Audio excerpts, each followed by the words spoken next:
Bayangkan, di tengah panasnya kota Madinah, seorang lelaki tua berjalan perlahan mendekati Rasul. Wajahnya keriput, tubuhnya membungkuk, langkahnya tertatih.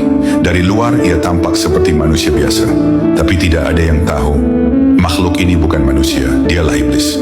Ia datang bukan untuk meminta maaf, bukan untuk beriman, tapi untuk menantang langsung manusia termulia di bumi. Saat orang itu berdiri di hadapan Rasulullah, para sahabat menahan napas. Tatapannya tajam, senyumnya aneh. Lalu ia berkata, "Wahai Muhammad, bagaimana caranya agar aku bisa menyesatkan seluruh umatmu?" Para sahabat terkejut, suasana langsung mencekam. Namun Rasulullah tetap tenang. Dengan suara lembut namun tegas, beliau bertanya, "Siapakah engkau sebenarnya?" Lelaki itu tersenyum lalu menjawab, "Akulah iblis." Langit seakan diam, angin seolah berhenti berhembus. Namun Rasulullah tidak gentar sedikit pun.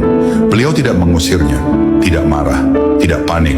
Beliau justru berkata, "Jika kau memang iblis, maka katakanlah, apa senjata terbesarmu untuk menyesatkan manusia?"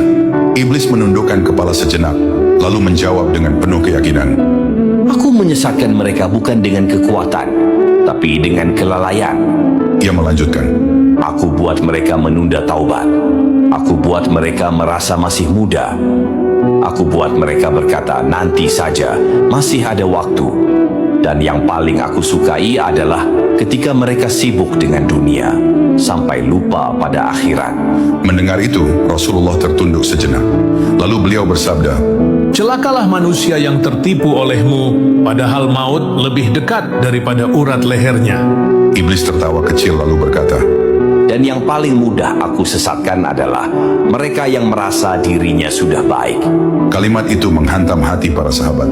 Setelah berkata demikian, iblis itu pun pergi, meninggalkan peringatan paling berbahaya bagi manusia hingga akhir zaman. Dari kisah ini kita belajar, iblis tidak selalu datang membawa dosa besar. Kadang ia hanya datang membawa satu kata sederhana, nanti. Ingat, yang paling ditakuti iblis bukanlah orang yang banyak dosa, melainkan orang yang terus bertaubat. Jika kisah ini menyentuh hatimu, tuliskan astagfirullah di kolom komentar dan bagikan agar lebih banyak orang terselamatkan dari tipu daya iblis.